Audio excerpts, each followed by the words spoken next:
Volám sa Anna Mária Ondrejková so svojou spolužiačkou Adrianou Stoklasovou. Sme sa rozhodli vypracovať ročníkovú prácu na tému vplyv reklamy na spotrebiteľa. Naším hlavným cieľom bolo zmapovať vývoj reklamy na území bývalého Československa a neskôr Slovenska. Aj pre túto skutočnosť sme sa rozhodli vytvoriť toto video, ktoré obsahuje generačné výpovede ľudí na túto tematiku. Za bývalého režimu sa nemusela robiť. Pretože ak nejaký tovar bol, tak sa predal i hneď a nebolo treba robiť reklamu. Socialistická reklama bola v podstate nenápadná, nevtierala sa ľuďom do podvedomia tak, ako je to dnes. Nevnímali sme ju ako niečo prestížne.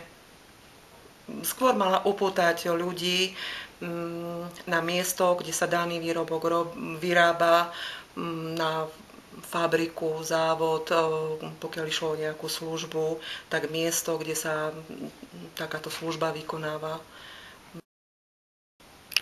Príčinou podpultového predaju bolo najmä to, že bolo viacej peňazí ako tovaru. A preto nebolo treba robiť žiadnu reklamu. Išlo najmä o tovar, ako sú banány, mandarinky, ale aj priemyselný tovar, ako televízory, práčky a iné. Tak najväčším negatívom reklamy je podľa mňa, že používa dezinformáciu a často zavádza ľudí. A najohrozenejšou skupinou sú deti, ktoré túžia po predražených veciach a nevedia rozlišiť, čo je lacné, drahé a kvalitné. Tak pozitívnou reklamy je podľa mňa to, že dokáže rýchlo šíriť informáciu, ktorá sa dá spätne overiť a vytvára konkurenčný boj, vďaka ktorému sú lacnejšie výrobky. Žila som rok v Amerike a za ten čas som si všimla, že americkí tínedžeri nevnímajú značkové veci ako hlavný prejav sociálneho statusu na rozdiel od Slovákov. Značkové veci sú v Amerike lacnejšie, keďže nemusia platiť za dovoz, lebo sa to tam priamo vyrába. Väčšina Slovákov považuje značkové veci za kvalitné, avšak možno si aj nevšimnú nápisy na štítkoch Made in China. Jednoducho, značka pre nich znamená kvalitu. Častejšie nakupujem v neznačkových obchodoch. V neznačkových obchodoch nakupujem trička, mikiny, rifle, veci, ktoré často obmieniam.